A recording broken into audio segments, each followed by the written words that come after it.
Hello, everybody. Welcome to the 94th live episode of Ask Abhijit. I hope you're doing well this fine Sunday evening. Good day, good evening, good night to all of you wherever you are. And let's see who all is there. I can see Pankaj, Tyagi, Tejas, Vineet, Meghna, um, Rudra, Rupanta, Akshay, Tejas, Dungar Singh Chauhan, Techno Hub, Satvik, Prachit, Rathor, Deepak Kumar, Surya Kiran, Chiching, Anurag, Arghya, Pushkar, Rudra, Rajarshi, Akash Rathor, Om, Galaxy, Prashant, Aditya, Siddhant, Amita, Sheetal, and lots of other people. Good evening, good day to all of you. It's great to be back on this live show. So, today we're going to take questions that you have asked in the comments. So, let's get right into it right away. Okay, what's the first question? The first question is by Rutuja. I'm aware that you're not really into Bollywood movies, but I would like to hear your thoughts on the Kashmir files and the genocide of the Kashmiri Pandits. So I haven't seen the movie yet. I have had no time. I would certainly like to watch the movie. I've heard it's a very good movie. The reviews are great. The attendance is great. It's doing very well. So clearly, it's being very well received. Clearly, it's a movie that has struck an emotional chord with the people of India. It is clearly a factual movie. It does seem to represent the actual events as they happened. So I would certainly like to see the movie. So I cannot give you a review of the movie because I haven't seen it yet.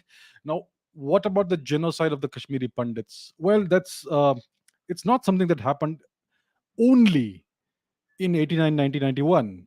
It's something that's happened in waves, and it is a continuation of a longer process. The process which culminated with the genocide of the Kashmiri Pandits and their expulsion from their homeland, that process began about 1300 years ago with the genocide in Iran. So there was the Arabic conquest of Iran. The Iranian people, the Persian people, were Zoroastrians mainly at the time, right? Their culture and civilization was closely related to our civilization. The Persians are a daughter civilization of India. So they were conquered by the Arabs, and the first cultural etc. genocide happened there. So they were very quickly, within a few decades, maybe 2 3 decades, they were completely converted to the religion of the Arabs. And whoever resisted, I mean, lots of killings happened, lots of persecution happened. Many of these Iranians, the Persians, they escaped, and the only place they could escape to was India, and they still live in India today. India was magnanimous enough to offer them refuge in our country. So our kings, local kings, I think it was a local king in Gujarat who offered the Persians, the Parsis, a refuge and a place to live in Gujarat. So that's why the Parsis still exist in India. So the first instance of this process happened in Persia. The whole of Persia, within just 2 3 decades, was completely transformed. The culture was wiped out. Then, after some time, after a few centuries, about 1,000 years before today, the Indian province, the Indian region of Gandhar, underwent the same process. Terrifying atrocities, terrifying genocide. It happened there in Gandhar. We know that Gandhar was a Hindu and Buddhist place. Hinduism, Buddhism, same thing. I've said that 100 times. Hinduism and Buddhism are the same thing, different flavors of the same culture and traditions. The whole of Central Asia was Hindu and Buddhist. You will see ruins of Hindu temples and Buddhist stupas all across Central Asia. What happened there? The same genocide happened there. The same thing happened in Gandhar, which we now call Afghanistan. There is no Indian culture left there. It was India. I mean, we know it from the Mahabharata times, right? Gandhar.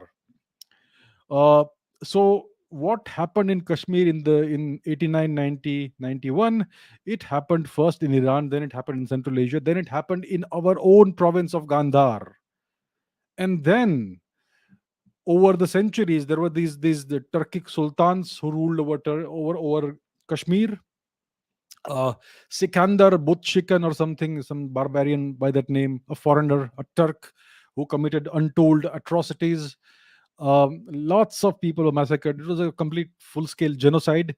And then in the late 1980s and 90s, that's when the whatever was left was done. So there are very few Kashmiri Hindus, Kashmiri Pandits living in Kashmir today. So that's the story. And this movie, obviously, it deals with only what happened. I have not seen it. I am assuming it deals with what happened in 89 1991, when the last expulsion and genocide, last installment of the genocide was carried out. So I would certainly like to watch the movie, and I would like to congratulate Mr. Vivek Agnihotri, Pallavi Joshi ji, etc., for making this movie, this very important movie. It's being very well received, and I will certainly want to watch it maybe in the coming week if I can find the time. But I will certainly watch it. So that's what I can say as of today without having seen the movie. I know it's a very it's not an easy movie to watch. It's very painful. It's like shocking and all, but I think it's something that everybody needs to go through. So I will certainly do that. Okay, Vashist says that the current war which is unfolding in Ukraine has two sides to it, as most wars. There's a military one and the political one. The more prolonged the war is going, etc., it's going to get more costly for Russia. So the question is whether the US has deliberately pushed Putin into a war as a trap, where the political outcome is always uncertain, to precipitate his downfall. Once he is out of the picture, once Putin is out of the picture, the polarity of geopolitical power may shift in back into the camp of the US. So he's saying that. So Vashish is saying, if Putin may win, although he may win militarily, if he cannot rally the Russian and the Ukrainian people to his cause, he is doomed. I disagree with that. It is, of course, see the we have to understand the character, the nature of the Russian people. The Russian people are accustomed to hardships. Unfortunately, it's a tragic land. Look at the history of the past 1,000 years. Look at the great Russian writers, Tolstoy, Turgenev, and many of these writers. Look at the stories they write. It's all tragedy. It's all tragic. The whole Russian history, the ethos, is tragic. They have always had these powerful rulers, tsars, Nicholas the Great, Ivan the Terrible, Catherine the Great, and so on and so forth. She was a tsarina, of course. So the thing about Russia is this. And then we had people like Stalin and so on. The thing about Russia is this: the people of Russia will tolerate hardship, but they will not tolerate failure. They will not tolerate a weak ruler. And Mr. Putin is not a weak ruler. The people of Russia know what they are in for. They understand that the West does not consider them as equals. The West wants to see Russia destroyed and fragmented. The people of Russia understand this. Russia is not a Western nation. Okay, so what the people of Russia will not tolerate is failure, military failure or political failure. Hardships they will tolerate. They have been accustomed to hardships for the past 1,000 years. So that is not an issue. So I would not agree that he cannot, if he cannot rally the people to his cause, he is doomed. All he has to do is he has to succeed. He has to succeed in his political and military objectives, the short-term objectives of capturing Ukraine and whatever he intends to do with the country. And long-term, he has to, whatever else he's doing, he needs to pursue that, and he has to succeed at that. And if you look at his track record over the past 20 years, he has been a successful ruler, and that is what the Russian people want. They don't mind hardships. They even tolerated Stalin, but Stalin was brutal. He did untold, terrifying, terrible things on the Russian people. Lots of people, unfortunately, died as a result of his policies, but at least he was successful and he was able. See, the thing that the USSR was able to achieve, they took a broken country, a broken nation, and they built it into a superpower within just a few decades without destroying the world, without committing genocide all over the world, and without plundering and looting the rest of the world. The English speaking people who rule the world today, they were able to achieve the superpower status by committing atrocities, genocide, and plunder on a global scale. The Russians did it without committing genocide and plunder and destruction on a global scale. Right? They were able to industrialize the country, and yes, there was a terrible Holodomor, the terrible famine, and all the repression that Stalin did, and in later rulers also did. And of course, we know that millions of people died as a consequence of these policies. Some of the policies were misguided, some of them were just terrible. But overall, From the big picture perspective, the nation became a superpower. They had to pay a terrible price, but they did not make the rest of the world pay the price for their rise. So that is something even the English speaking world has not been able to achieve, to rise on its own without destroying the world. So that is something they were able to do it, and the Russians are rightfully, justifiably proud of what they were able to achieve at that great cost. So they will not tolerate failure. They want success. They will endure hardships. They are a hardy people. Now, has the US deliberately pushed Putin into this war as a trap? Of course they have. Of course they have. They cornered the US, sorry, not the USSR. It's kind of interchangeable, right, these days. So they cornered Russia. They put Russia into a corner. They slowly encircled Russia. See, the Americans they always need a big enemy. The Americans need bad guys. If you don't have bad guys, how will you play the role of the global super cop, the global policeman? So if even if there are no bad guys, you need to invent bad guys. So they first nurtured Saddam Hussein, and then suddenly all of a sudden they painted him as a bad guy. They kind of encouraged him to invade Kuwait in early 19 early in the early 90s, 1990 or 1991, whatever there was. And then they painted him as a bad guy, and so on and so forth. So they need bad guys. So Putin actually wanted to join NATO, but they did not allow him to do that. And they slowly expanded NATO eastwards. They encircled him. They've placed nuclear weapons in various countries like Turkey, Netherlands, other places as well, right? To encircle Russia.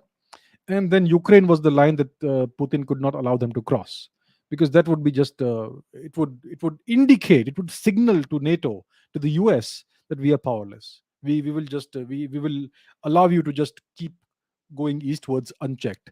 So they pushed Putin into a corner, and they anticipated, of course, they anticipated, the Americans, that eventually this eastward expansion is going to lead to war. And they have used Ukraine as the cannon fodder for the war. So the people of Ukraine are suffering, are paying the price for the American policies, as it's always been with various nations. So that's what's happening. I don't see Mr. Putin falling. The Americans need a few bad guys, and they would also not want Mr. Putin to fall. So that's what is happening. They have certainly pushed him into a corner, and they anticipated the reaction that they would get from him, and maybe they wanted it. Maybe they want a completely bipolar world, which is what we are seeing, what's emerging, right? So yes, so that thing I would certainly agree with. Ria says, even if Russia manages a regime change in Ukraine, how likely is it that the Ukrainian people will accept the new pro Russian regime and not choose another pro West regime, taking into account the rising negativity among the masses against Putin? I don't see any negativity rising among the masses. If you see the Western media, if you see the Indian media, they will paint a certain picture of the world. But that doesn't reflect the exact accurate reality. They are saying Putin is losing the war. They have encircled the capital city of Kiev, but they are still losing the war apparently. If India and Pakistan go to war, India captures large parts of Pakistani territory and encircles Islamabad. Can you claim that India is losing the war? And they are saying that lots of Russian people are demonstrating and protesting against Mr. Putin. Where? So these are fabrications created by the media and various think tank analysts and all that. The problem in India is that we only consume English language news, and that's why we are so susceptible to fall to the propaganda that emanates from the English speaking world, from the West. Our media simply parrots what they say. So that's why we get this feeling. Now, what about the Ukrainian people? Will they accept the new regime or not? Who cares? The people. See, my dear friends, uh, let me introduce some realities of the world to all of you. People don't matter in the long run, in the big picture. It's the rulers who decide, and the people have to accept what is done. In the West, they call this democracy. So you have this cycle of voting every 4 years, every 5 years, whatever, and you elect somebody, and that person comes to power, comes to office. But the person who is in office, is that person really in power in the real sense? Who really decides policy, makes decisions? Think about it. Right. So, as far as Russia is, see, let's talk about Ukraine. Will the people of Ukraine accept this regime or that regime? Ukraine was part of the USSR for how many decades? And did the people of Ukraine have any say in whether they want to accept the USSR regime or reject it? No. They simply accepted it. Whatever was done, they had to accept. Look at China. Do the people of Tibet have any say in who rules in Beijing, or whether they want to accept the rule of Beijing or reject it? They have no say in it.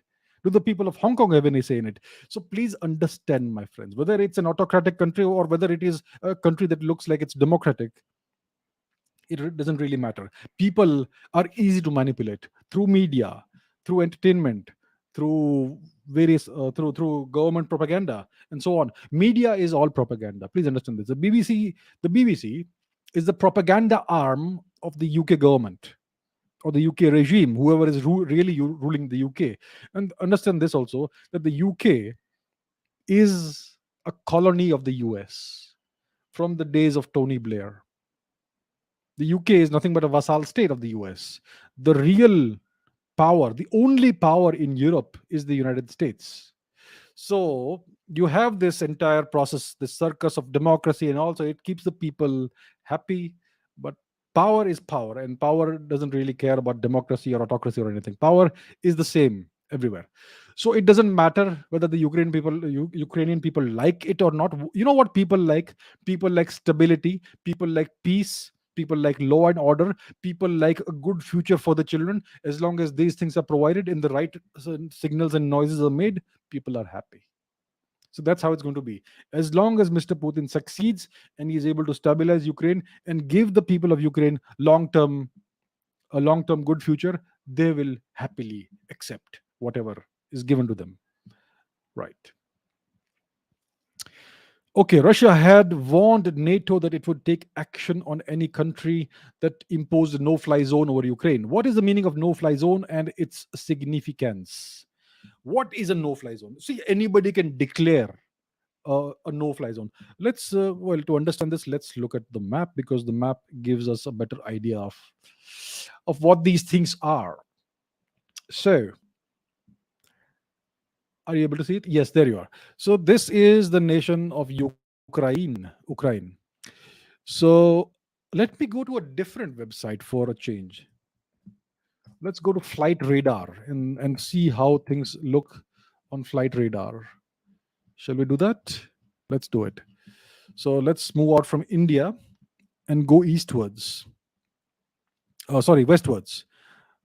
So this website shows you in real time uh, the locations of most of the aircraft that are flying around in the world. And what you see right here in Europe is you see this big gaping hole over this region, which is Ukraine and east of Ukraine. There are flights coming in and out of Moscow and all, and some flights over Russia, but you can see a big gaping hole over here in Ukraine, over Ukraine and other places. So this is a de facto no fly zone. It means that commercial aircraft are not flying over this region. Now that is voluntary. They know there's a conflict happening there, and they don't want to catch a stray missile with a mind of its own. So that's why all commercial aircraft are staying away from that region. So that is voluntary. It is out of self-preservation. Now, what is an actual no-fly zone? It is when a country decides or declares that over this whatever particular geography, nobody is allowed to fly planes. So what you can do when you achieve air superiority over a country. So for instance, when I believe that when the Americans invaded Iraq, they had declared a no-fly zone over Iraq, which means nobody was able to come in. No plane was allowed to enter the airspace over Iraq without explicit US military permission. Only American military planes were allowed to fly over this region. So that's a no-fly zone. It means we control the skies. We will not allow anybody without our express permission to come to enter this airspace. That's what it means. So what does it mean when a nation imposes or declares a no fly zone, it is not enough to declare it, you have to enforce it. So Ukraine is right now controlled more or less by Russia, right? And we know that they have achieved air superiority over Ukraine in the first few hours of the war. So, okay, let's not go to Kharkiv. So that's what we know. Now, if the Americans were to declare a no fly zone over Ukraine, it would mean that they would say nobody is allowed, no plane is allowed to enter the Ukrainian airspace without American permission. But Ukraine, the airspace is already controlled by Russia. So if the Americans declare a no fly zone, it is essentially they are contesting the Russian dominance in Ukrainian airspace, and they are telling Russia that your planes cannot enter Ukraine without our permission. But Russia already has air control, air superiority in Ukraine. So to enforce this no-fly zone, the Americans would actually need to take military action to enforce it, which means they would have to send their fighter planes and engage in aerial battles with the Russians, with the Russian Air Force. So that means you are actually going to war with Russia. To declare a no fly zone and then not be able to enforce it would indicate that you are toothless and you are powerless. So no country will declare a no-fly zone without being able to enforce it. And the Americans, if they enter into a conflict with the Russians, it could escalate beyond anybody's imagination. So it is not something they want to do. It's not something anybody wants. It could lead to a wider escalation of the conflict. The Americans and Russians have not fought for decades, and if shooting match begins, it may go to any extent. It could even lead to nuclear war. So that's why the Americans are not in a position to enforce, to declare and enforce the no-fly zone. And the Russians have made it very clear that we will not tolerate such a thing. You try to do it, we're gonna shoot you down. So right now, that's not going to happen. The Americans know that that is a line they cannot cross because that would lead to a much wider escalation of the war. It would essentially lead, it could very likely lead to a much wider escalation of this war, and many more countries could get involved, which essentially is saying we are precipitating a third world war, which is something nobody wants. Right, next question. Oh my God, what on earth is this? Help. Okay, so let's see what this says. Lots and lots of wonderful people are saying brahmos is not nuclear capable, contrary to what people think. Brahmos is not nuclear capable missile. Brahmos is not nuclear powered. Brahmos is not nuclear capable. Brahmos is not nuclear capable missile according to MTCR rules, blah blah blah blah blah. Zeta leadership says brahmos is not designed to carry nuclear warheads. And Subodh is saying again this is not nuclear capable, and MTCR laws and all that, whatever. So this is just a small sample of the number of comments I've received saying that you are wrong. BrahMos is not a nuclear capable missile. Are Baba, where do you get this information from, my dear friends? In what world are you living? Is it coming from your favorite YouTuber or your favorite media channel? Who's telling you that the BrahMos is not nuclear capable? Let me, let me, I mean, let me show you something. So please take a look at this. What does it say? This is the very famous portal called the National Interest. It's an American website. What does it say here? India's Sukhoi 30 fighters now come with nuclear BrahMos missiles. So what does it say? That BrahMos is a nuclear missile. It's a nuclear capable missile. Let's see one more. So this is militarytoday.com. It says the BrahMos cruise missile can carry nuclear warheads. Let's see one more. This is the Times Now News. More power to the Indian Air Force as nuclear capable BrahMos is successfully test fired from Sukhoi 30 MKI of the Bay of Bengal.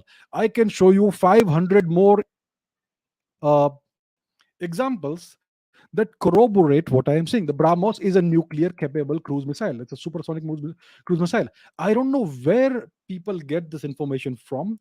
Please learn how to search for authentic information. Some news portal somewhere says the BrahMos is not nuclear capable, or maybe Wikipedia says it. I don't know who says it. Why do you believe that? Can't you look at different sources of information, more reliable sources of information? The brahmos is a nuclear capable missile. And then they're talking about the MTCR rules. According to international law, MTCR, MR, whatever, India is a member, so India is not allowed to do this, do that. Arey Baba. The Pakistanis are also bound by the MTCR. The Chinese are also bound by the MTCR. So, how did Pakistan acquire ballistic missile technology via China from North Korea? What happened to the MTCR rules, missile technology control regime? Why does it only selectively apply to India? I just don't agree this sheep-like behavior that we have to follow international law. No, we have to follow nothing. We have to do what is in our best interest. So the MTCR said this and that. See, what is the MTCR? The Missile Technology Control Regime. And according to this, it's a gang. And these are the countries that are the powerful countries. India was not a member of the MTCR.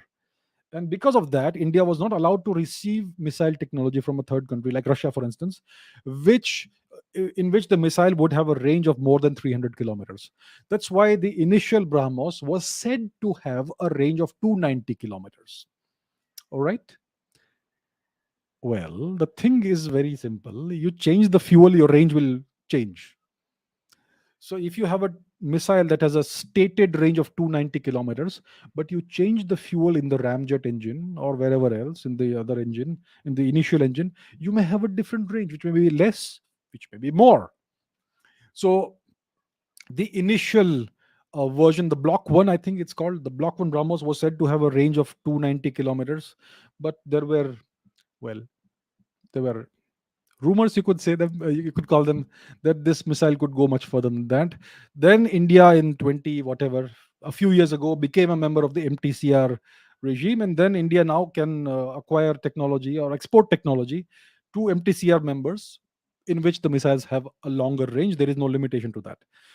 So newer versions of the brahmos, I believe they have a range of 700 kilometers, 800 kilometers, 900 kilometers. We are supposedly developing a more advanced version of the brahmos with a range of more than 1500 kilometers, right? There is the brahmos new generation missile, which is a lighter and shorter missile. uh, then there is the aerial brahmos missile, which can be launched from the Sukhoi aircraft and maybe the Rafale also. Then there is a Brahmos 2 missile that's been developed, which is not a supersonic missile, it's a hypersonic missile, which will have a very long range, maybe more than 1500 kilometers. So the regular Brahmos has a ramjet engine. It's a two-stage missile. The first stage is I think it's a solid fuel stage, which accelerates the missile to Mach 1, which is approximately the speed of sound. And once the missile crosses Mach 1, that's when you can ignite the ramjet, because the ramjet needs supersonic speeds.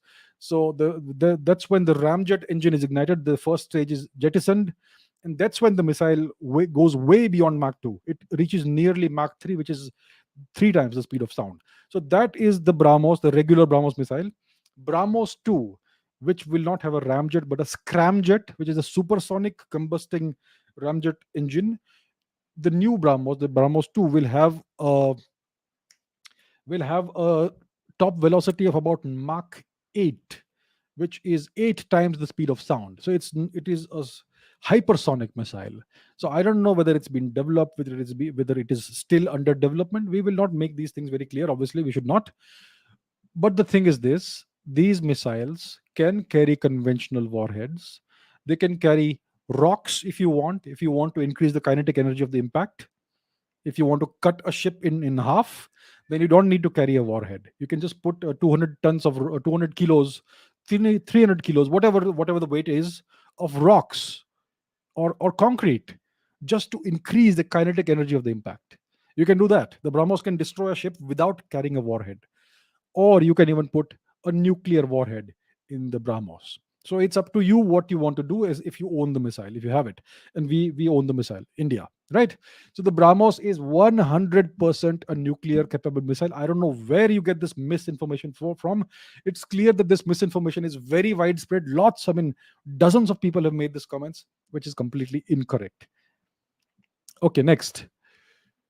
uh, Ojuswa says, can Pakistan re-engineer the BrahMos missile or give it to the Chinese to re-engineer on their behalf because China will want to arm Pakistan as much as possible to pressurize India, etc. All that.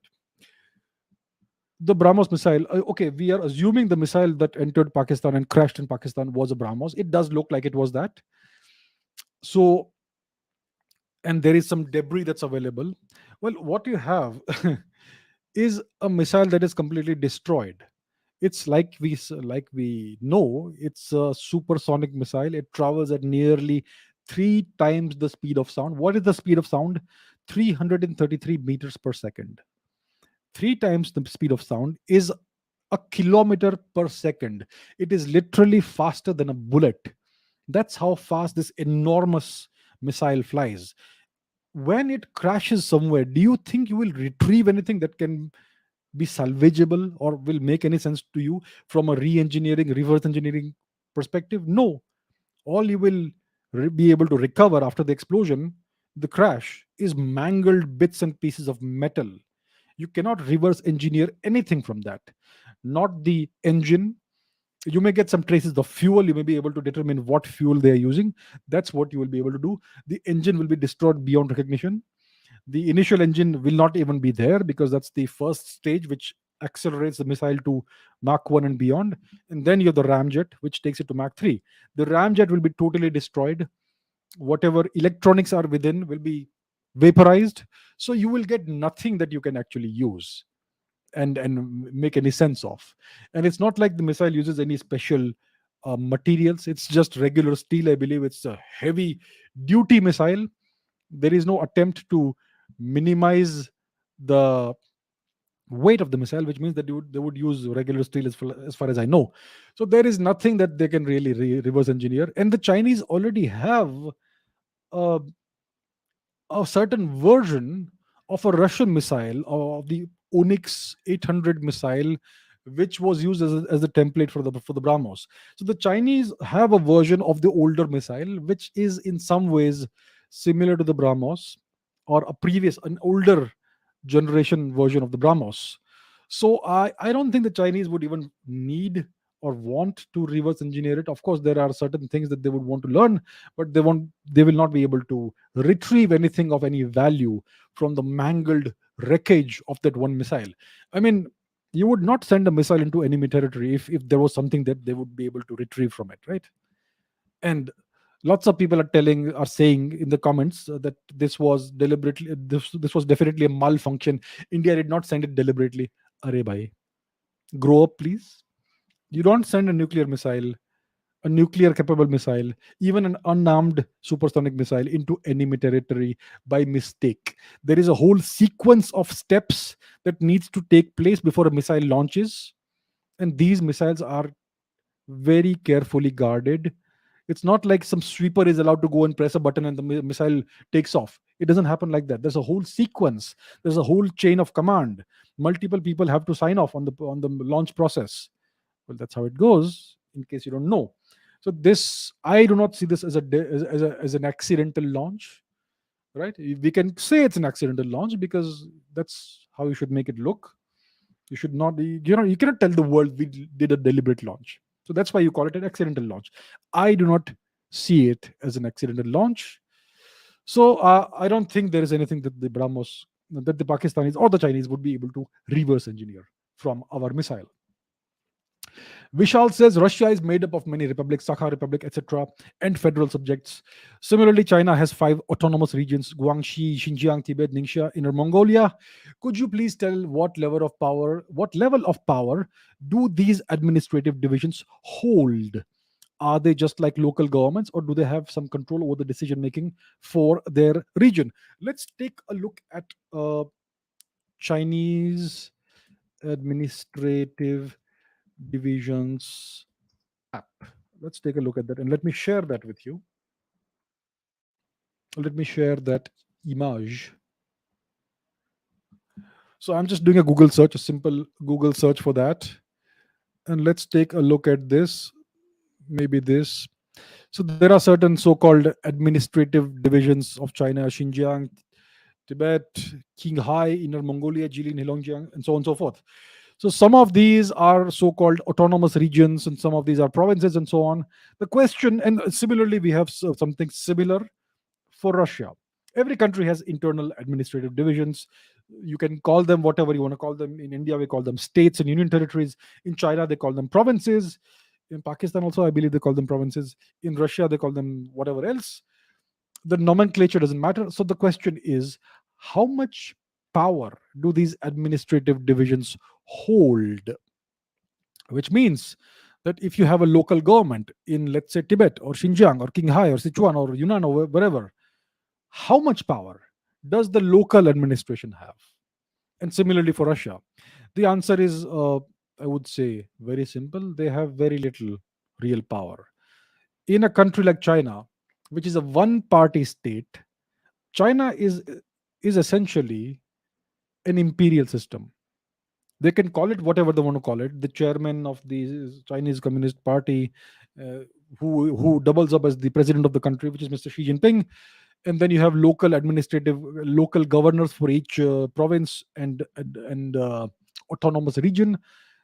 The power in a country which has an imperial system is always concentrated at the center, the imperial throne, Beijing. So the majority, 99% of the power in the country lies within the inner core of the Chinese Communist Party, the Politburo, or the four or five most powerful people. And among them, the first among equals is obviously the chairman, Xi Jinping. So all these autonomous regions, etc., they have next to no power. They just simply do what they are told. And similarly for Russia, also you have governors, etc., of all the various provinces, oblasts, and whatever they're called. They answer to Mr. Putin. They get their funding from the center, from the Kremlin, and they are completely dependent on everything on the Kremlin. So they have to perform, they have to carry out the orders, they have to carry out whatever they're told. If they keep doing it, they stay in power. Otherwise, the governor is replaced and somebody else is put in place, and their only job is to follow all orders. There is no democracy or any such thing. Yeah, you have voting and all, and so on and so forth, but that's not really how power works anywhere in the world, even in so-called democratic countries, even in India.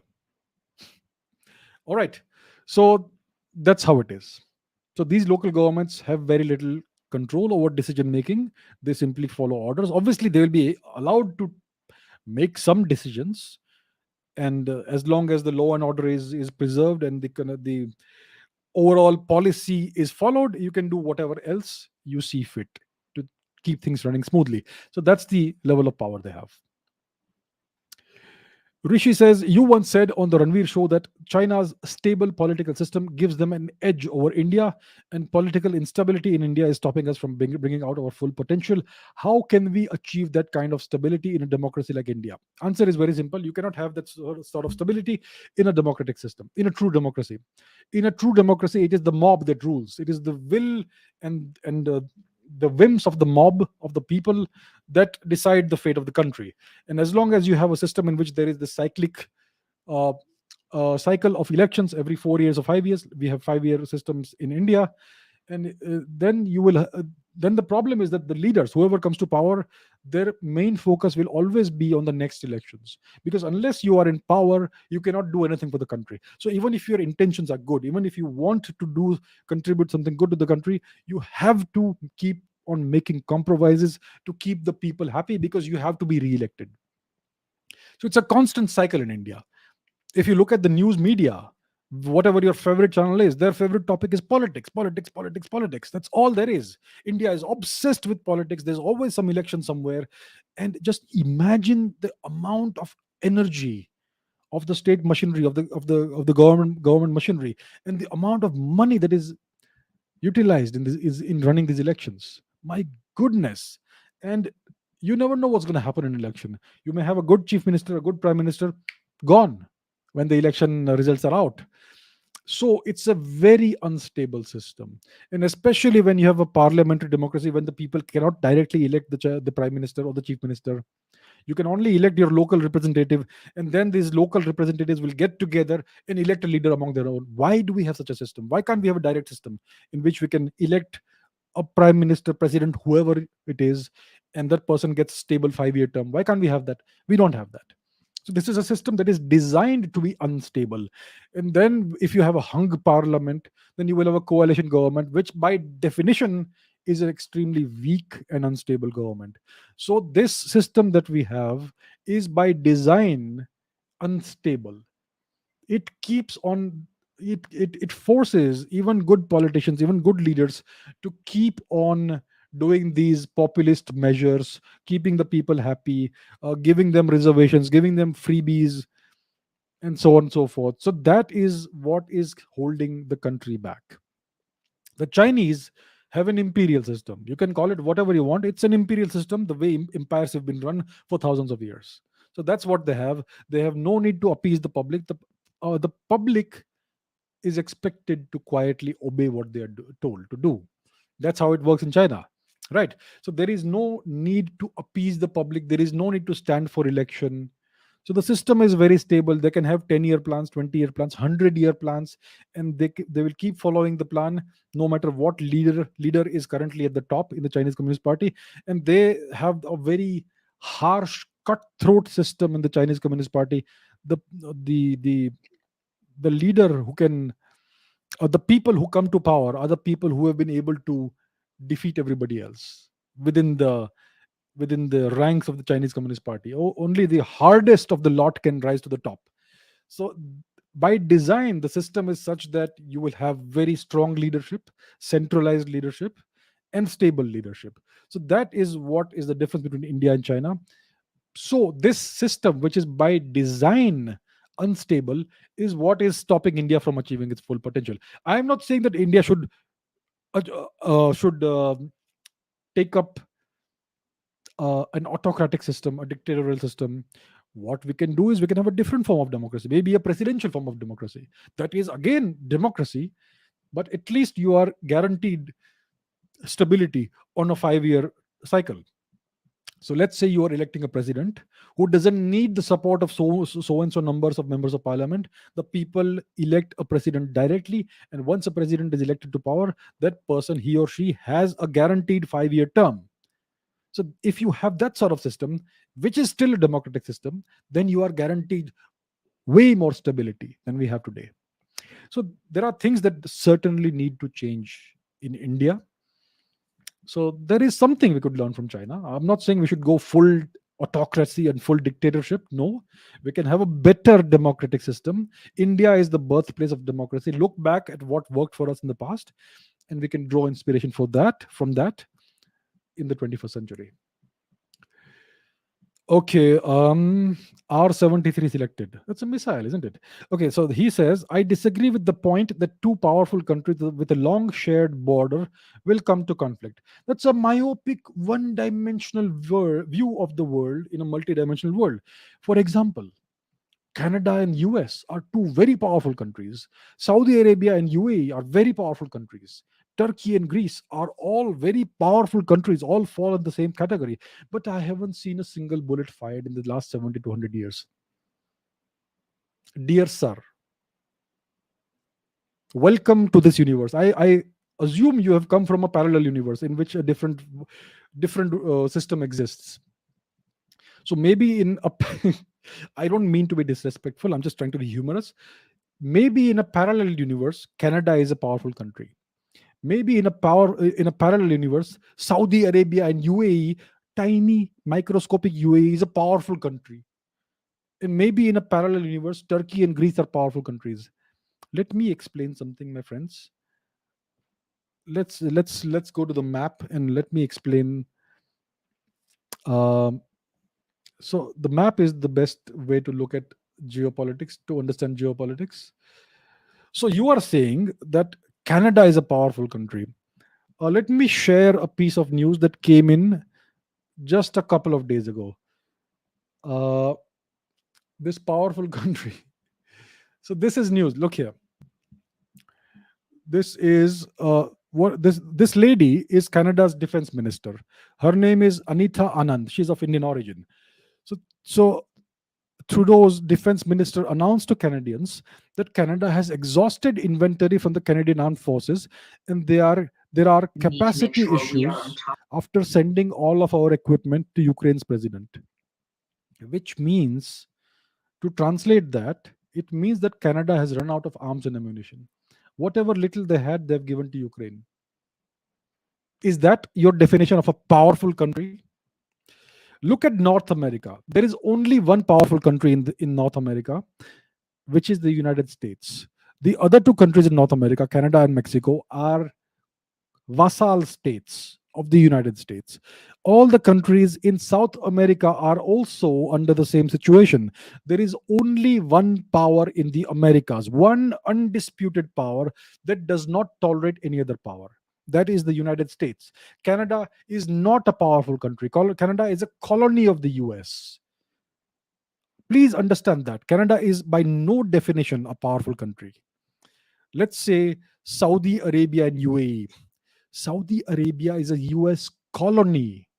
Saudi Arabia is a US vassal state. So is the UAE. By what definition are they a powerful? Are these powerful countries? I don't understand that. Maybe you have not been. Maybe you are new to this channel, so you may not have been listening to what I've been saying. Let's talk about Turkey and Greece. Turkey is a member of NATO, which makes it a US vassal state. Turkey has US nuclear weapons on its soil. When you have a superpower's military equipment on your soil on a permanent basis, it means you are a vassal state of that country. So, how does it make Turkey a powerful nation? Yeah, sure, they have a powerful military, and they do indulge in various military adventures from time to time. They can do it only with the explicit approval of the United States. And when you say that they have not fired a single bullet in the last 70 to 100 years, are you not aware of the situation in Cyprus? In 1974, Turkey invaded Cyprus and took over the northern one third plus of the country. Cyprus used to belong to Greece. So Turkey and Greece went to war. Greece is a completely powerless country. Greece is not even a small power. And please understand this also. There is only one power in Europe. It is not the European Union. It is not NATO. It is not Germany, which is the most advanced country. It's not France. The only genuine power in Europe is the United States. And the United States has ensured that Europe remains peaceful, more or less, and stable after 1945 until now. Right. Of course, you had the Yugoslav civil war and some things here and there. You had uh, a civil war in Spain, and you had various things. You had the troubles in Ireland, but those were low scale, small scale conflicts.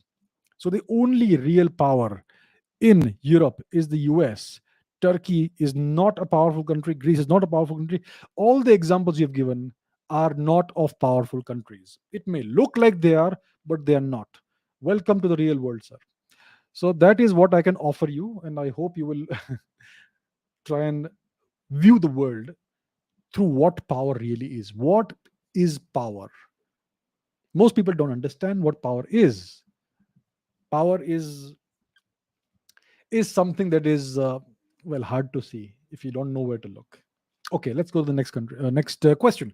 Dhruv says, in your podcast, you always say India needs a strong leader for at least 50 to 20 years. And I always feel that somewhere this is against the principles of democracy.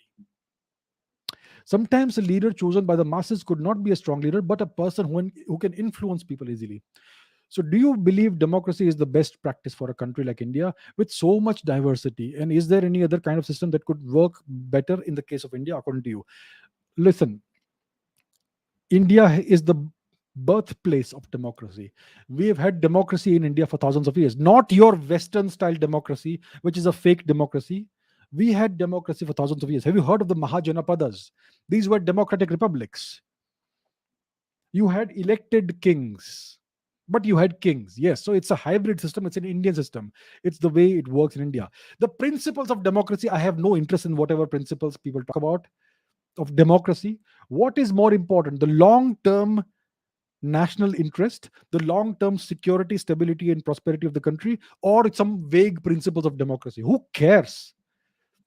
It doesn't matter what system you use. It doesn't matter whether the cat is black or white as long as it catches mice. What is important is the long term security, prosperity, and progress, stability of the country. That is the only thing that matters.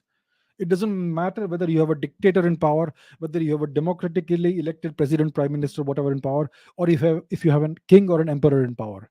What the only thing that matters is the long-term national interest, the long-term security, stability, and prosperity of the country and its people. That's the only thing that matters.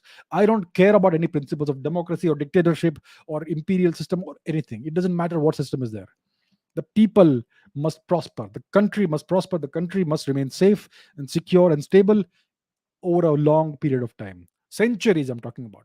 That's what matters. Who cares what system is there, right?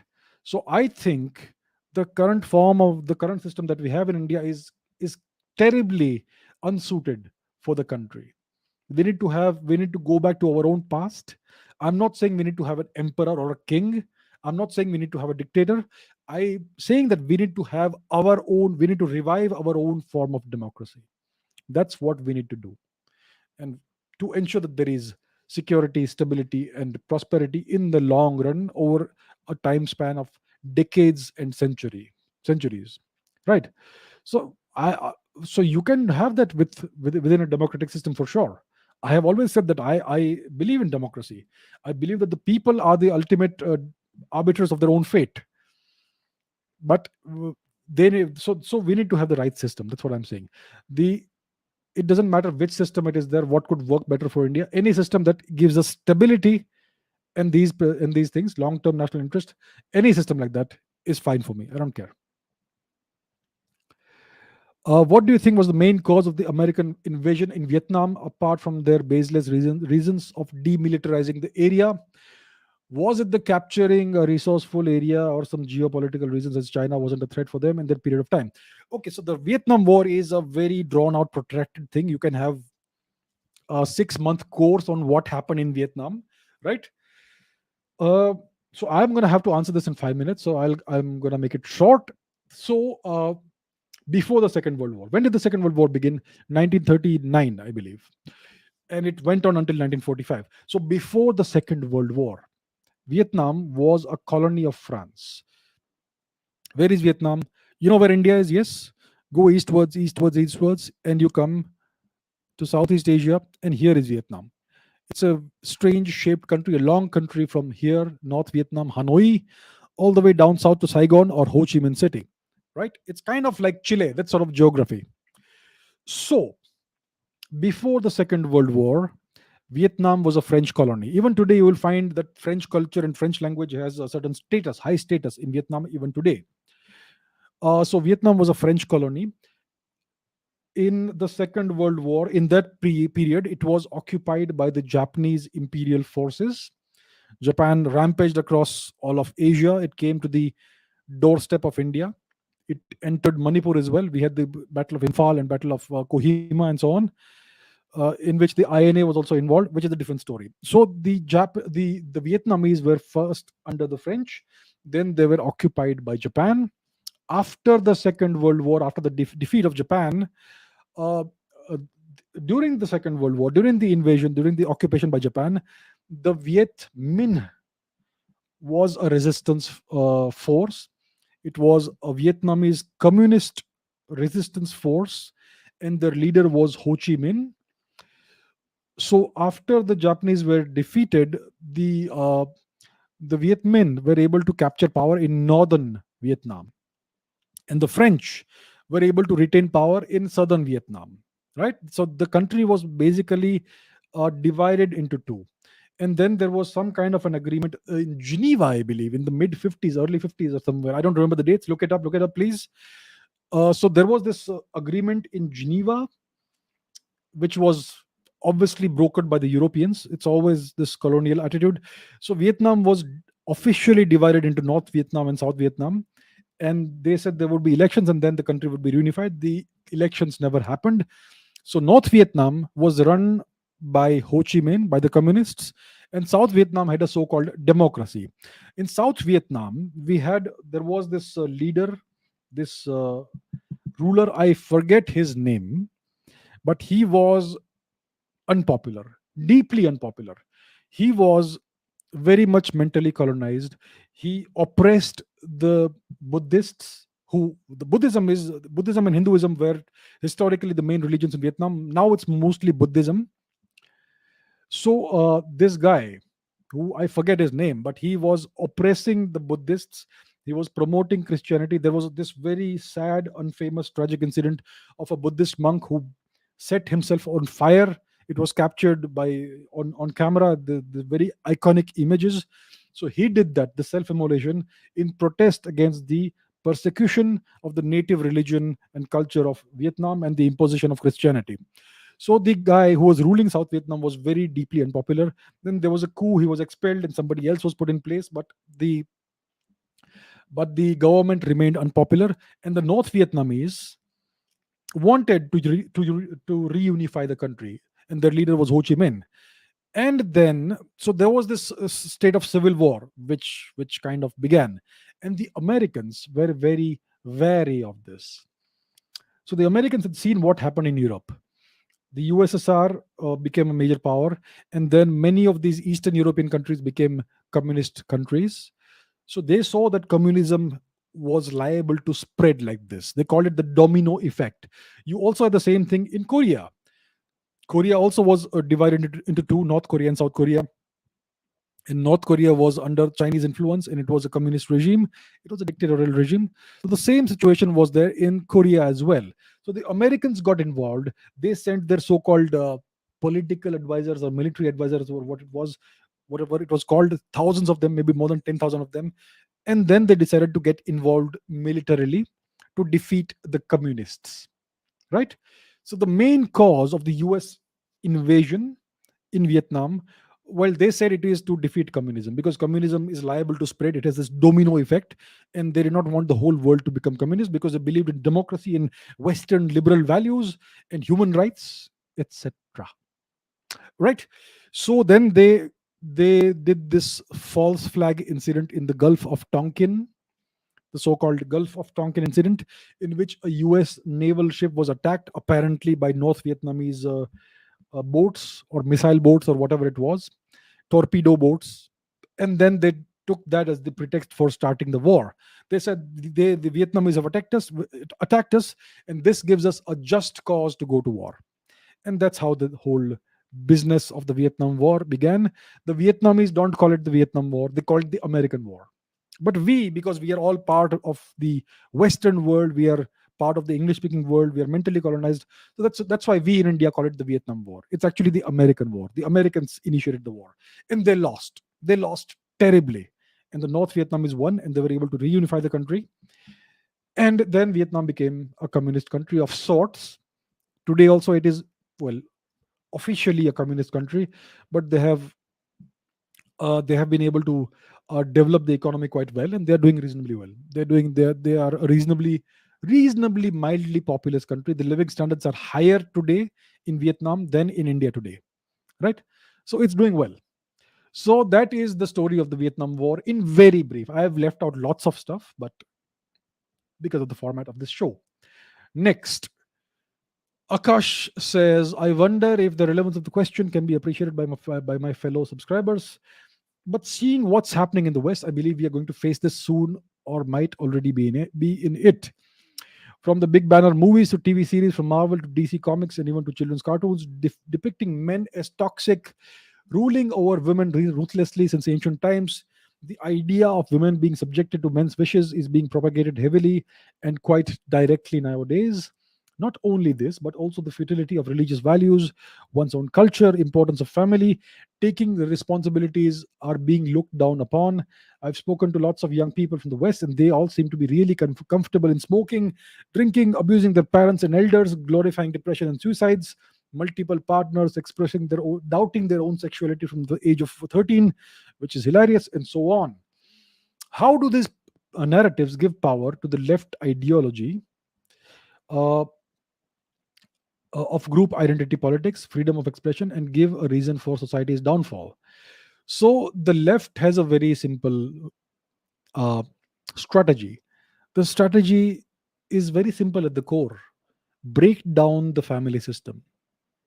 Because when you have a family system, You have people who can give you support, mental support, who can take care of you in your bad times, and who can influence you in a variety of ways, and whose influence is stronger than the influence of the media and advertising, and your professors and all that. If you have a strong family system, if you have a strong culture, if you have strong attachment to your culture, to your traditional values, to your civilization, to your family, to your extended family, then you have a very stable support system. You will not feel lost, and you will not be susceptible to being influenced strongly and swayed this way and that way by the media, by advertising, and so on. So, to make people vulnerable and susceptible to any messaging you want to give them, you have to first make them rootless. So, go after traditional values, go after the family system. And how do you go after the family system? Say that it's patriarchal, it is oppressive, men have been oppressing women for tens of thousands of years. So the family system is patriarchal. Destroy the family. Let's not have family. Let's have single parent families where only the mother is raising a child or only a father is raising a child. Let's have broken families. Let's get divorced all the time. In the West, that's what's happening. And attack traditional values. So in the West, the traditional values have been Christian values, which we know what the story is. So even that gave people a framework, a cultural framework that they could rely upon for their moral framework, for their morality and ethics. So now that is gone, right? So men are depicted as toxic, fathers are evil, men are bad. uh, then question your sexuality, become, I mean, I'm not saying LGBTQ doesn't exist or whatever. We know in India that we have had that for transsexuals, etc., for thousands of years, and they were never persecuted. They were only persecuted in the West. But now people are encouraged to go in that direction so that there will be no families. So what the main strategy is to destroy the family system, destroy all traditional values, make people completely rootless, make the individual the unit of society, not the family the unit of society. In Indo-European society, in all traditional societies, the family is the unit of society, not the individual. Historically, it has always been the family. And in a place like India, it's always been extended families, not nuclear families. So now in India, we are already seeing the destruction of the extended family and the rise of the nuclear family: husband and wife, father and mother, and one or two children. That's what we are seeing. In the West, it's not even the nuclear family anymore, it's single parent families and lots of rootless individuals who don't even know how many family members they may or may not have. So they are atomizing society. They want society to become individualistic, and that's always been part of the Anglo-Saxon culture. I mean, if you see the way the English-speaking world treats its elders, it is deplorable. There is no respect for elders. In Europe, in the non-English speaking world, there is a much higher sense of respect to elderly people. In Asia, in India, China, Japan, etc., it's a whole different level of respect for elderly people, for elder people. If someone is even 5 years older than you, you treat them with deference, courtesy, and respect. That is traditional values in Asia, in the East. You don't see that in the English speaking world. So their value system has always been this way, and now they are exporting it worldwide. You can see that in their culture, in their movies, and so on. So the overall aim is to atomize society, destroy all traditional values, destroy the family, make every individual alone, rootless, and vulnerable. So if you are completely alone, if you are completely rootless, if you have no support system, you can be very easily influenced by your professors, by the mass media, by the news media. Whatever they tell you, you'll believe. And then they make you dependent on drugs, on pharmaceuticals. And if you look at the US, everybody takes prescription medicines, no matter how healthy they may be. Everybody pops pills every day, like multiple times a day. In India, no one does that. But they would like that to happen in India as well. And then you have the opioid crisis and all. So you consume this, you consume that, everything is regulated by chemicals. And then they glorify depression, Everything is about mental illness, mental illness. I have never seen mental illness. I'm not saying it doesn't exist, but the prevalence of mental illness is extremely low in a country like India. It's extremely high in a country like the US. Depression, mental illness, suicides, even kids are affected by this. So it's a terrible, terrible society they're constructing, and it is very dangerous for the world. I spoke about this horrific movie I watched, Batman. My goodness, they glorify all that. It is so dark and depressing. And some people are saying, Abhijit, you are wrong. It has a positive meaning. Are Baba, what are you talking about? So I totally disagree with this nonsense that this Batman movie had some positive messaging. It was totally negative, totally nihilistic. I'm not. Some people are even saying nihilism is good. Arey bhai, what world are you living in? So anyway, that's what it is. So the objective is to atomize and destroy society, to make each individual rootless, directionless, supportless, and vulnerable. So that is actually what the objective is. And what it serves is it serves the big industries. So if a person is so vulnerable and susceptible to all kinds of messaging, you can make them buy whatever we want to make them buy. So what it serves is it serves capitalism. Capitalism is about using each individual of the society as a consumer. Now, if you have a good, stable system, you will not want to consume that much. But if you are completely hopeless, rootless, and alone, then you will feel that consumption is going to make me happy. Buy this, buy that, buy the newest phone every year. Buy a phone every year, then throw the old phone. Buy a new device every year. Buy the latest fashion. Look at me. Do I wear latest fashion? I don't. But yeah, buy expensive clothes, buy expensive sneakers, buy expensive watches, buy expensive devices, and your device of last year is old now. Get a new one. So it's, if you are all alone, if you have nobody to give you good advice, you're gonna keep consuming, and they can keep making money off you. So this so-called leftist ideology, it actually serves consumerism, it serves capitalism.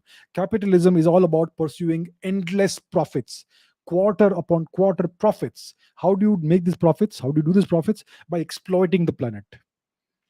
You cannot have infinite growth on a finite planet.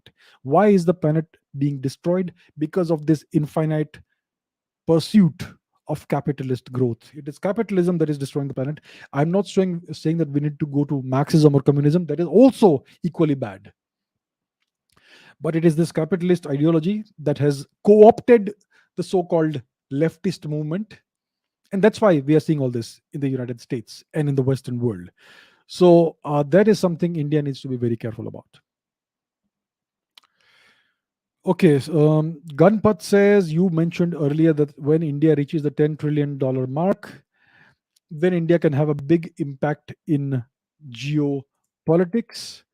My question is, if we consider the current rate of growth and the political situation, then when will India become a $10 trillion economy? Is the government really looking forward to that, and are we on the right path, and so on? Look, it's a simple question of some mathematical calculations. Let me show you.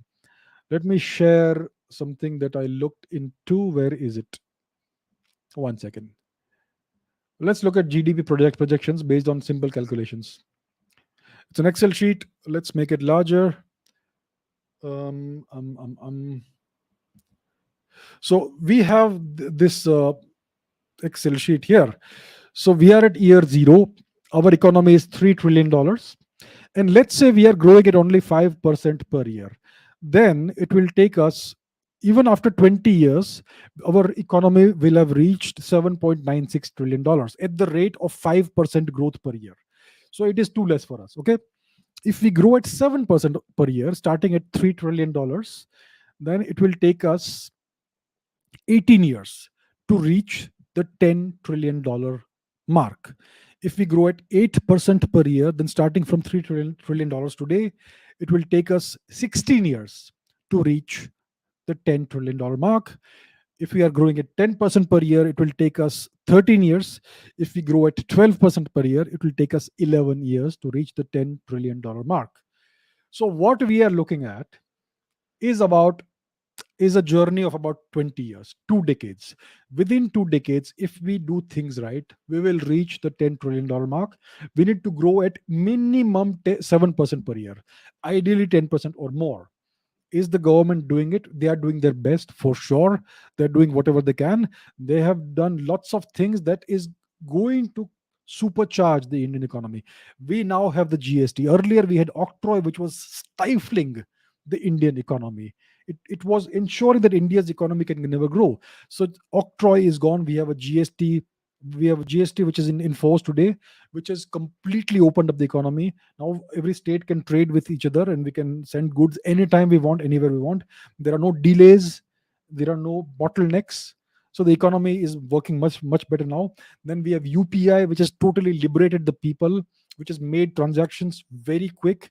It has unified the economy into a big unified whole. And there are so many more things that we are doing. We are seeing that India has become the number one country for unicorns every year. India has the most number of unicorns that are coming up every year, and so on and so forth. So India is on the right path. A lot more reforms need to be implemented. It's not easy. It's an enormous country, so it's not easy. But India is on the right path. I think that within 20 years we should have definitely crossed the $10 trillion mark. The trick, the real trick, is to ensure that there is peace and stability in India for these next 2 decades. Because you can only have high growth and stable growth when you are in peace, when your country is peaceful. If you are fighting wars here and there, your economy will definitely suffer. So the trick for India is to ensure that we remain at peace with our neighbors for the next 20 years. If we can do that, we are guaranteed, I guarantee, that we will cross $10 trillion marks within the next 2 decades. 2 decades is not a long period of time, right? So the real trick is not about growing the economy and doing this thing or that thing, but about ensuring that India remains peaceful. And you can only have peace through strength. That's what it is. Gihan says, should a country adopt harsh punishments for serious criminals like the Saudi Arabia and UAE have adopted or not? Well, it depends. It depends on your culture and your society. I'm not justifying harsh punishments, and I'm not passing any kind of judgment on so and so culture, on X culture or Y culture or Z culture. Some cultures are inherently peaceful. India's indigenous culture and civilization is inherently peaceful. People don't have criminal tendencies. On average, you have far fewer criminals in India than compared to certain other cultures. That has been a historical trend. When the Chinese travelers came to India during the Gupta Empire, they remarked upon how lax the system of punishments was. The death penalty was unheard of, and the policing was never brutal, and so on. And yet, India was peaceful. It's because of the kind of culture we had during the Mauryan times, when there was this time of strife, when you had invasions coming in from the west and so on. The system was a little more harsher. During the Gupta period, we had much more stability and peace, so the system was much more gentle. In Saudi Arabia, there is a certain kind of culture, and for that, they need to impose harsh punishments. A similar thing was seen in Iraq during the time of Saddam Hussein. The country remained very peaceful, very stable, but you had a harsh regime that was implemented to enforce that. Look at the West. Look at the US. Look at their criminal justice system. It is brutal. It is brutal. The American criminal justice system is among the harshest in the world. They give children life sentences to spend the whole of their life, the entirety of the rest of their life, inside a box, inside a concrete box. That's the kind of harsh, brutal system the Americans have. They have death penalty in a variety of ways. The Chinese have a very brutal system. So it depends on the character of your country, the kind of cultural and civilizational ethos you have. If you are inherently peaceful, you will not need such harsh punishments. India historically has culturally and traditionally and civilizationally been a very civilized, peaceful, orderly country. The criminality, incidence of criminality per capita is among the lowest in the world, even today, after the barbaric history of the past 1000 years. So it depends. When you have a society that is more violent, you will need harsher punishments. When you have a society that is inherently peaceful, then you can have lax punishments and you will still have law and order. When you have a mixed society with one section which is like this, one section like that, you have to apply these things judiciously. So that's how it is done in general. And so that's the general answer to your question. Rajorshi says, can you please explain the importance of India's soon to be commissioned INS Vikrant aircraft carrier against aggressors, and how important aircraft carriers are in a war? Why do so few countries possess them? Well, very few countries possess aircraft carriers because they are incredibly expensive pieces of hardware. Uh, an aircraft carrier like the INS Vikrant would cost approximately $3 billion on the lower scale, or $5 to $6 billion on the higher scale. Right. The American aircraft carriers all cost individually more than $10 billion each. That's an incredibly high amount of money. So most countries can't afford to have that.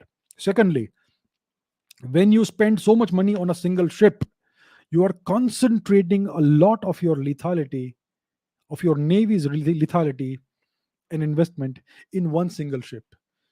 Right.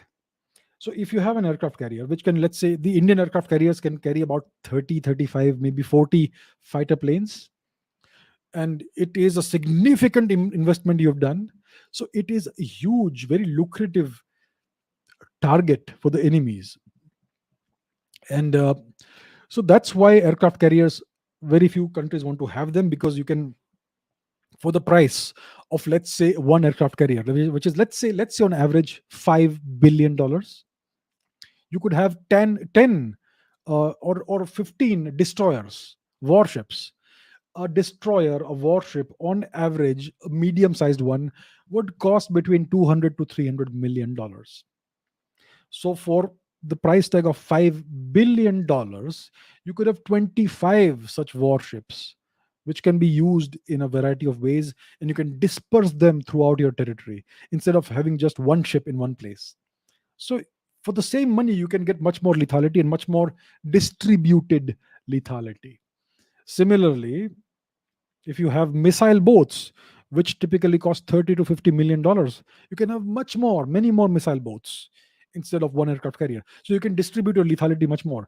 If you have a submarine that costs, let's say, on the lower scale, $100 million, you could acquire 50 submarines, invisible, deadly submarines, for the price of a single aircraft carrier. So the cost benefit analysis is not quite good when it comes to aircraft carriers. Aircraft carriers are very nice to see. They are very prestigious ships. If you have an aircraft carrier in your navy, it gives you a great amount of prestige. But the aircraft carrier, to tell you the truth, is obsolete. I don't understand India's obsession, in the Indian navy's obsession with aircraft carriers. When you have a war with a well armed adversary, you actually have to hide your aircraft carrier. Why is it that in 1971 India had to hide the aircraft carrier in Vishakhapatnam instead of I don't know if it was 71 or 65. One of these two wars, India had to essentially hide their craft carrier because it was vulnerable to submarines and whatnot. So it is very difficult to defend a ship like that. You need a whole ring of other ships around it, which will provide the defense. And so that costs additional money.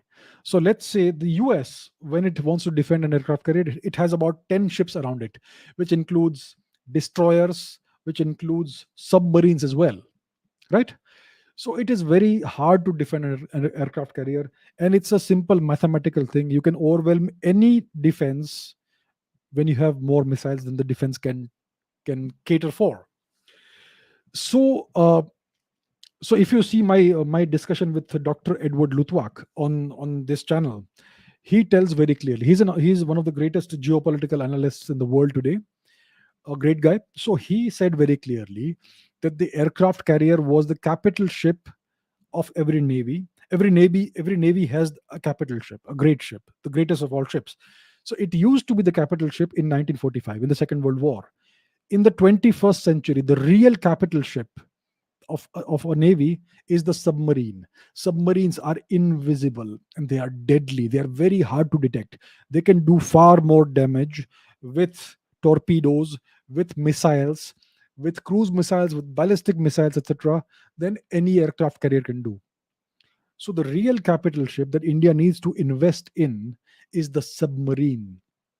I just don't understand why we are still in the 20th century mindset. And I know this is not going to be popular. Lots of people are going to disagree with me. Well, feel free to disagree. This is how I see it. It is all based on the logic of strategy, on the patterns that we are seeing, that we have witnessed in naval warfare over centuries. There is always a certain ship in a certain era that is the capital ship. Right now, it is the submarine. The aircraft carrier is a big, huge target, slow moving target, very hard to defend. The submarine is the invisible predator that slinks around under unseen, undetected. That is the deadliest ship that India needs to invest in. So we are certainly investing in a few submarines. We should have many more than what we have today. So I would say that please stop building more aircraft carriers. Use the money to acquire other ships, especially submarines. We need to distribute our lethality instead of concentrating our lethality, right? So I will go into the concept of distributed lethality in one of the future episodes because it needs to be explained properly. But the importance of aircraft carriers is it's these are not very important anymore. They actually have to be hidden in a real conflict. Aircraft carriers can be used to intimidate small opponents, like that's what the US does. It is to project power and show that we are the biggest fish in the sea. But when there is a real conflict between two equal powers, the aircraft carriers are going to be the first casualties of war. So I think India should stop investing in this incredibly expensive kind of ship and use the money to acquire more and more submarines, deadly submarines. Animish says, what are your thoughts on claims of Russian military weapons and equipments being provided to India as being junk? Heavy maintenance, corrupt lobby bidding for contracts. Is Israel a better and more reliable defense weapons ally than Russia? And so on and so forth. I would totally disagree about this claim that several people make, several reputed defense analysts make about Russian equipments and weapons being junk. Let's take the MiG 21. Yeah, we call it the flying coffin today.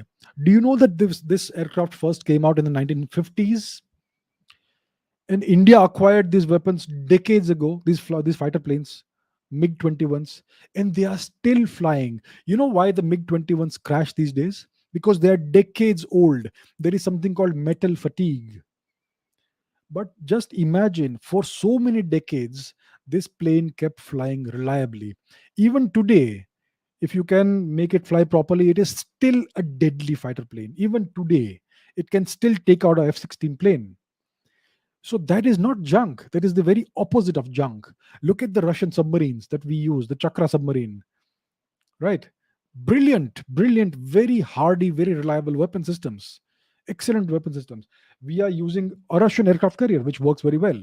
We have so much Russian hardware, various anti aircraft systems, the S 400, for example. Is it junk? No. The Americans fear the S 400. Look at the Foxbat fighter plane, F 20. Sorry, MiG 25, was it? I think that's the one it was. Yeah.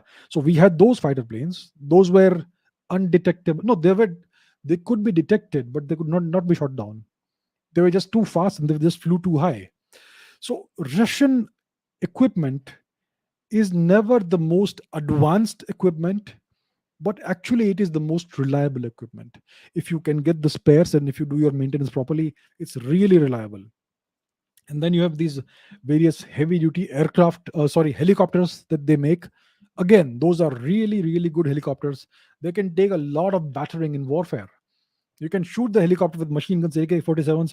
You can even fire RPGs at these helicopters, rocket propelled grenades, and they will keep flying. They are built like tanks. Sukhois. So you can take an engine out of a Sukhoi, destroy an engine, it will still fly back to its base.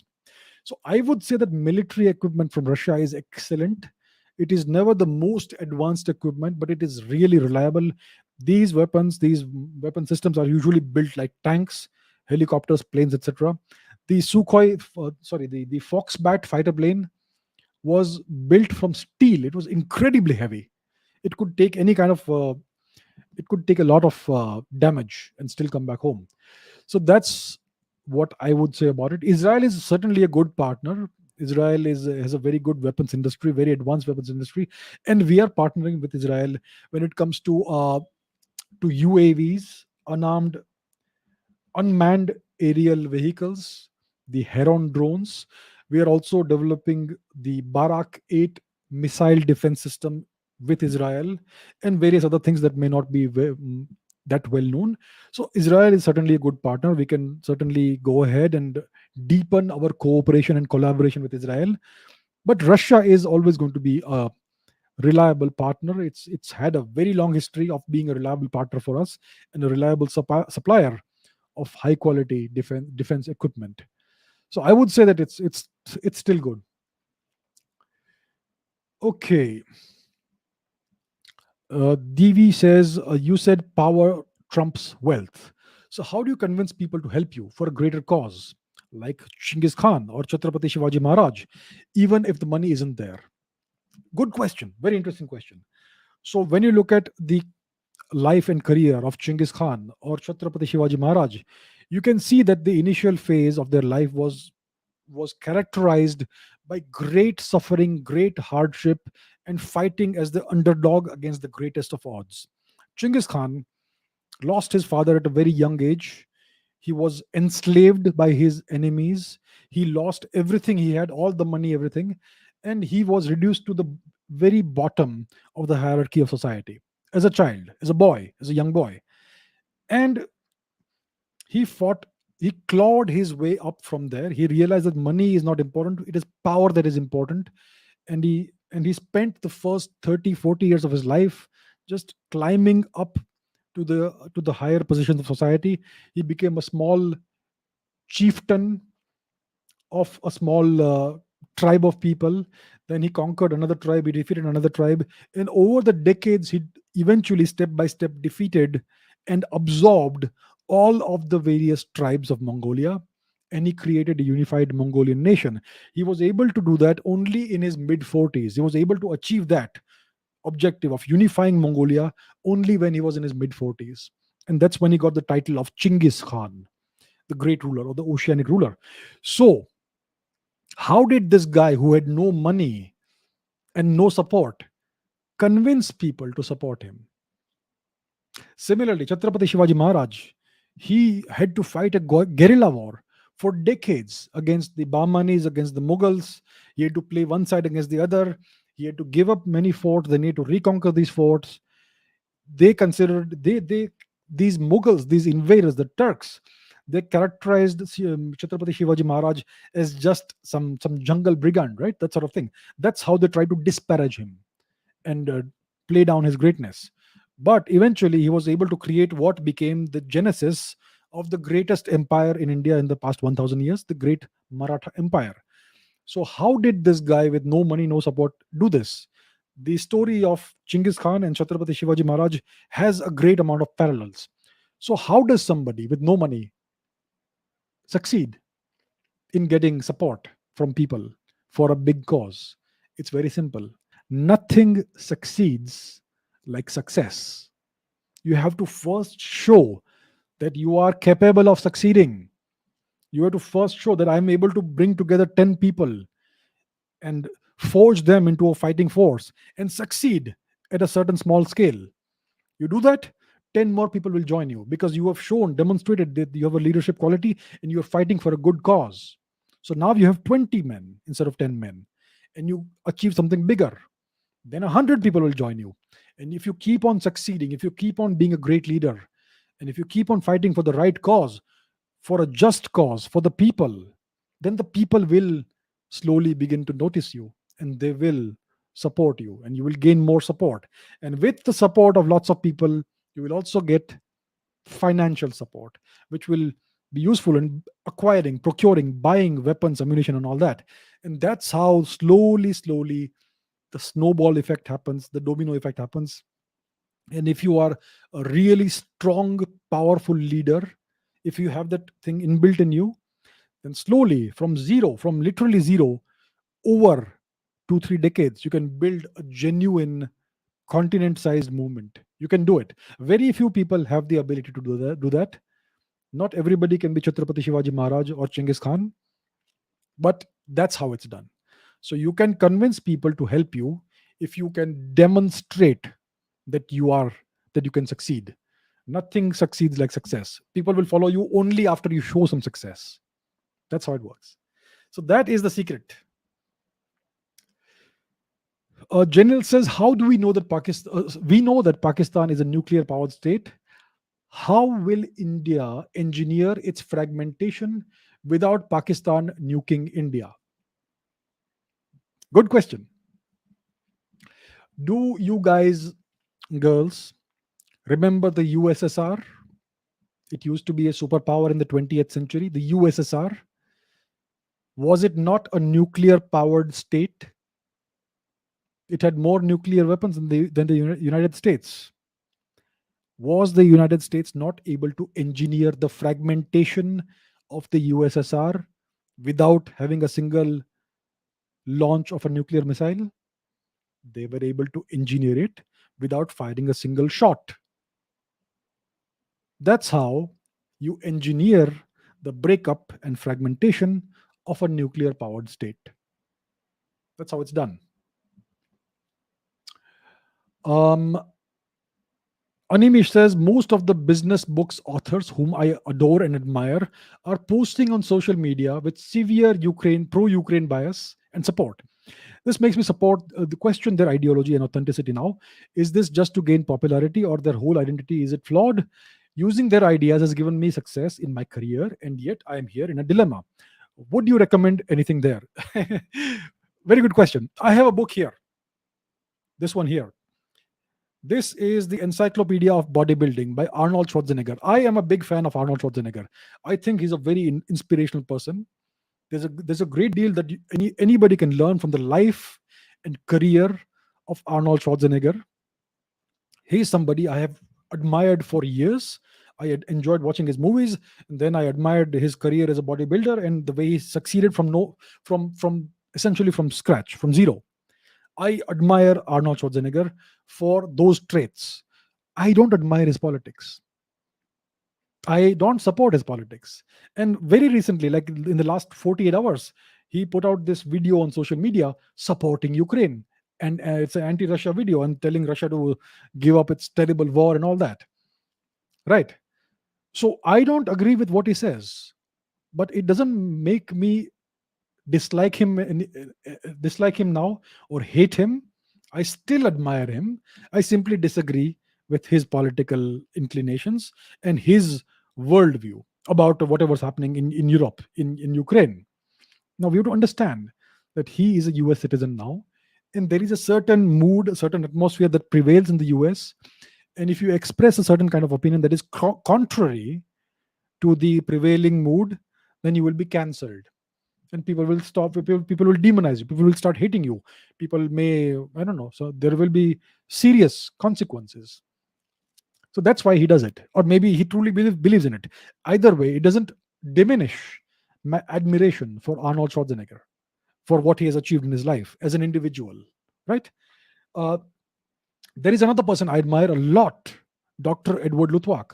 He was kind enough to come on a podcast and have a 70 plus minute interaction discussion with me about India and China. Very intelligent person, great guy. He has done so much in his life. I really admire his writings as a historian, as a strategist. He is the grandfather of geostrategy, the godfather or the grandmaster of geostrategy, right? He was born in Romania. He is now a US citizen.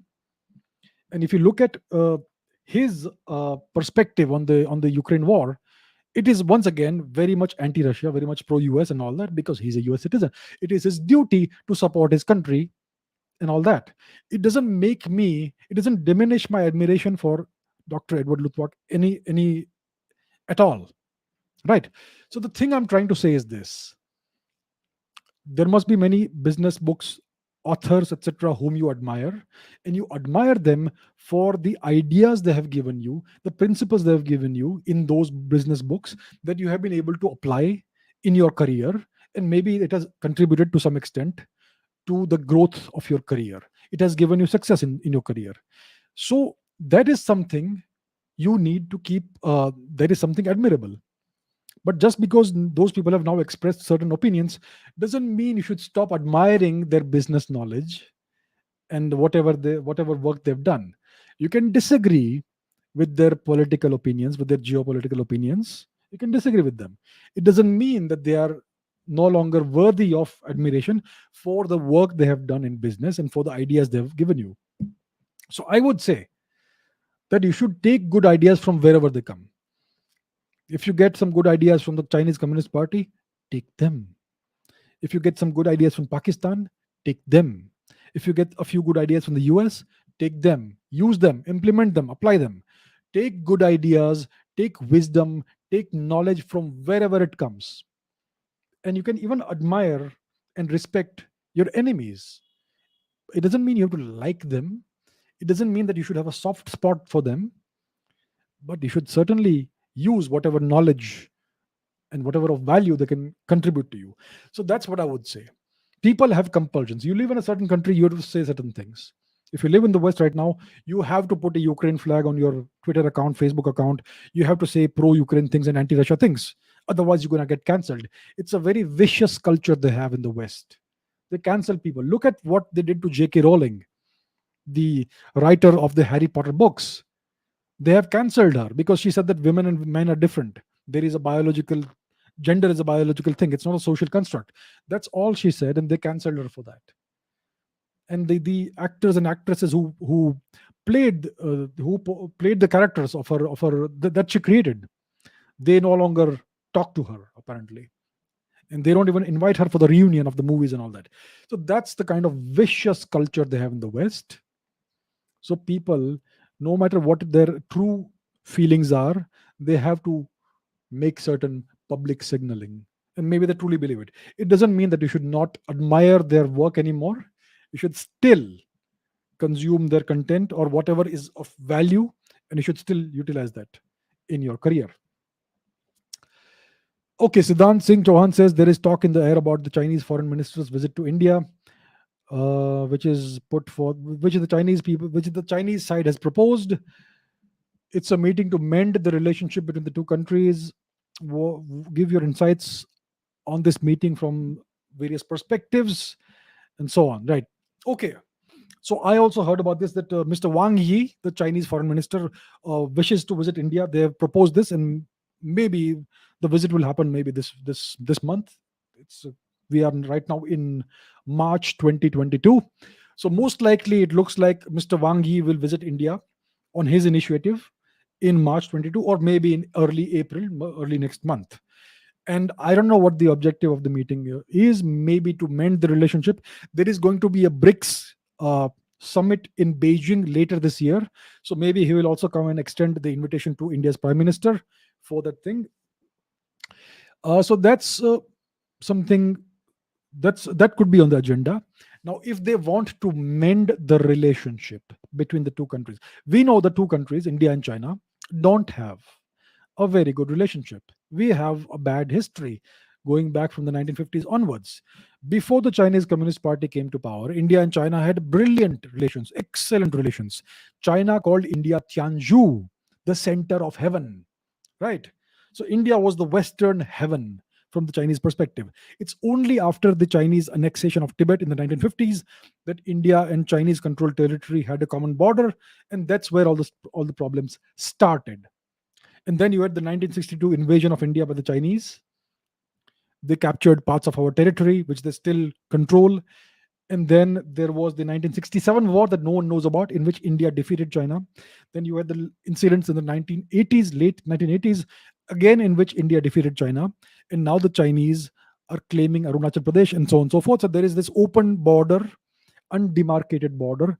And the border is undemarcated not because India wants it to be undemarcated, but because the Chinese are showing an extreme reluctance to demarcate the border, because they want to keep pressurizing India and keep India on the back foot, because there is an open border, so they can keep encroaching on Indian territory. So I agree with the Chinese contention that the relationship between the two countries is not good. Now, the question is very simple. Why is this relationship not good? Who is the root cause of the bad relationship?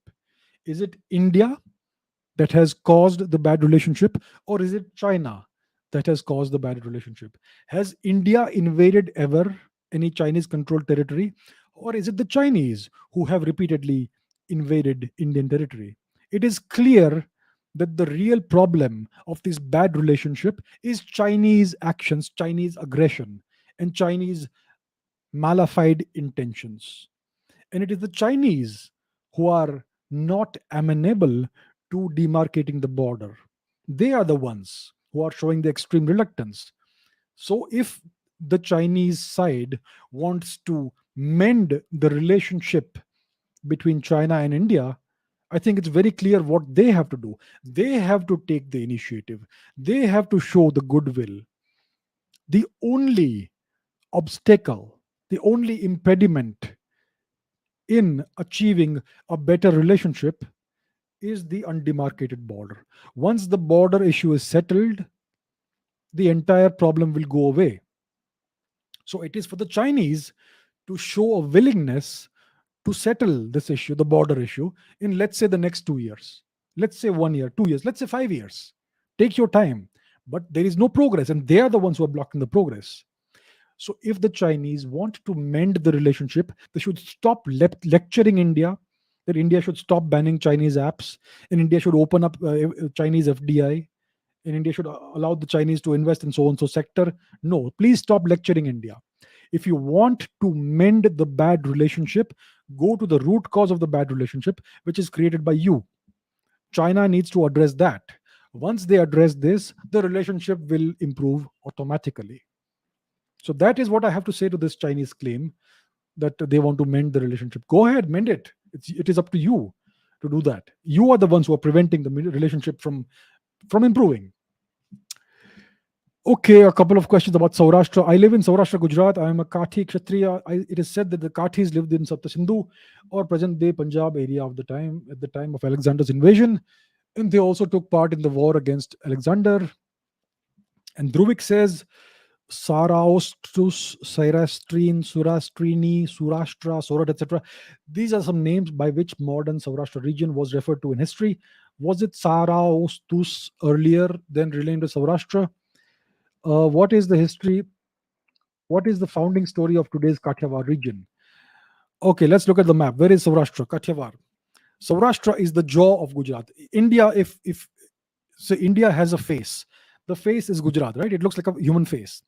And the jaw, this peninsula, is the Saurashtra Peninsula. It is also known as the Kathiawar Peninsula. So it is named after the Kathi people, Kathiawar.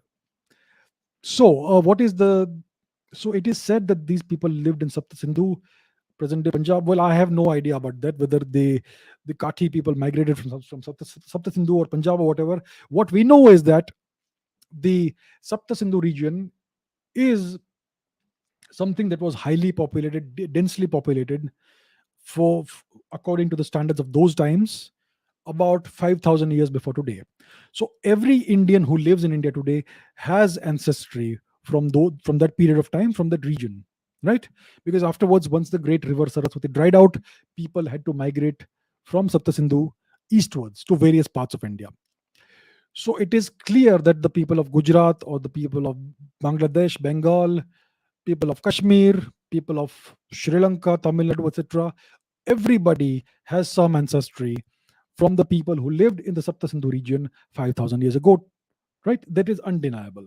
And you can see that in India's genetic studies also. You can see that. So the people of Saurashtra, the Kathi people or whoever they are, they will certainly have ancestry from the Sapta Sindhu region, which is right next door. I mean, Saurashtra, that region, was very much part of the extended Saraswati Sindhu uh, civilization, phase of India's civilization. So certainly that would be there. Now, did they fight against Alexander? We don't know about that. There is no evidence that says that the people of Saurashtra fought Alexander. They may have, but we don't know for sure. Now, what Druvik says is all these names, Saraostus, Sirastrini, Surastrini, etc., these are Greek names. Indians don't use Greek names. These are names by which the modern Saurashtra region was referred to in history by foreigners. We don't care what foreigners say. Their perspective is a foreign perspective. Okay, so Saurashtra most likely was. It's the origin of the name seems to be Saura Rashtra, which means solar land. So solar land means the people who worship the sun. So that could be one of the origins of the name of Saurashtra. Either Saurashtra, which means the land of the sun, solar land, or Surashtra, which means good land, a good country, right? So these are two possible origins, etymological origins of the name of this region, Saurashtra. It is also known that Saurashtra was ruled by the Indo-Scythians for a few centuries. People like Rudra Daman, Rudra Sinha, etc. So the Scythians were of Indian origin. They lived in Central Asia for a few thousand years. Then they re-entered India about 2,200 years ago, and many of them settled down in Western India, and their kings ruled these parts of the country. It is known that the Scythian kings, the Indo-Scythian kings, the Mahakshatrapas, ruled Western India, including Gujarat and Saurashtra, for a couple of centuries or so, and they were, by all accounts, very good kings. They were good Indian kings, dharmic kings, and the Scythians, while they were in Central Asia, were known to be sun worshippers. They worshipped the sun. Our Persian brothers and sisters have recorded this, that the Scythians were sun worshippers. And the sun obviously is a Vedic deity also. So maybe after they settled down in Saurashtra and they ruled the region for some time, maybe that could be one of the reasons why it was called Saurashtra. So these are some possible origins of the name of this region. That's what we can say. Apart from that, our history textbooks don't say too much more about this. Okay, let's take one more question. There are lots more questions, but as always, I'm running out of time. So, one more question. This is by Soham Chatterjee. Please help me, please answer. I am a high school student. I am not so good at math. I try every time, but I score less in 80s or even 70s. I fear that I might not be able to pursue research in physics or computer science, things that I'm deeply fascinated about. Is there any way I can become good at math again? Please guide me. I'm almost attributing my failure to maybe my low IQ. Please help me. So I think I have spoken to you, Soham, a couple of times on the live video chat. I spoke with you. You asked very interesting questions, and I could not see any signs of low IQ in you. I thought you were quite bright. The questions you asked were very intelligent questions. So I don't agree that you have low IQ. No, you don't. The thing about math is very simple. Math is just logic. Okay. So if you want to learn math well, all you have to do is go back. Maybe you're not able to grasp certain concepts of mathematics very well. Maybe you're not good at algebra. I'm just guessing, okay? Maybe you're not good at algebra. Maybe you're not good at trigonometry, perhaps. Maybe you're not good at integral or differential calculus or differential equations. I'm just guessing. So, how do you address these deficiencies? See, mathematics is like a building. You have a ground floor, you have a first floor, second floor, third floor, fourth floor, fifth floor, sixth floor, 20th floor, 30th floor, 50th floor, that sort of thing. It's like building a skyscraper. Learning math is like building a skyscraper. Now, if you are not doing well in algebra or trigonometry or calculus or whatever, it means one of the foundations is weak. Maybe the fourth floor is weak. Maybe the fifth floor is weak.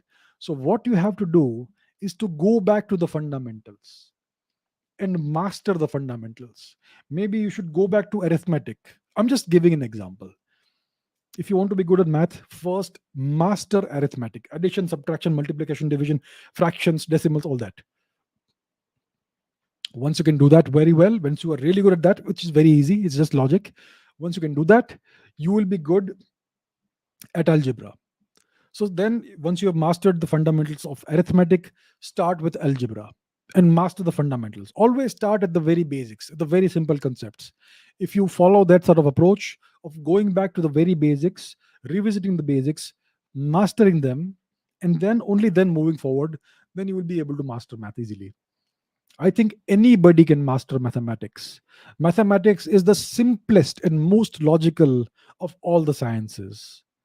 It looks difficult because we are trying to understand certain concepts before mastering the concepts that are at the root of those advanced concepts. So that's all it is. Just go step by step, go back to mastering the basics, and it should work out fine. And I would suggest that you should acquire some good practice books. The only way to master mathematics is by solving lots of problems, hundreds of problems, maybe thousands of problems. That's the only way to master mathematics. So acquire maybe the Shom series books. Those are very good for giving you all kinds of practice problems. So that's what I would say. All the best, Soham. I don't think you're a low IQ person at all. Nobody is low IQ. Indians are the most intelligent people in the world. Among all the peoples in the world, Indians are the ones who invented mathematics. It is in our blood. Indians are the most intelligent people in all the world. So all the best, Soham. Be confident. Go back to the basics, and you will be able to do well. All right, with that, my friends, I come to the end of today's session. Very interesting questions. As always, I got so many questions. I'm only able to take a few, but we will keep on doing this. Keep asking me your questions, my dear friends, and I will keep answering them. I will answer as many of them as I can every week. All right. Thank you so much. Appreciate your support, appreciate your viewership, and we will meet again next week. Thank you. Take care. Bye.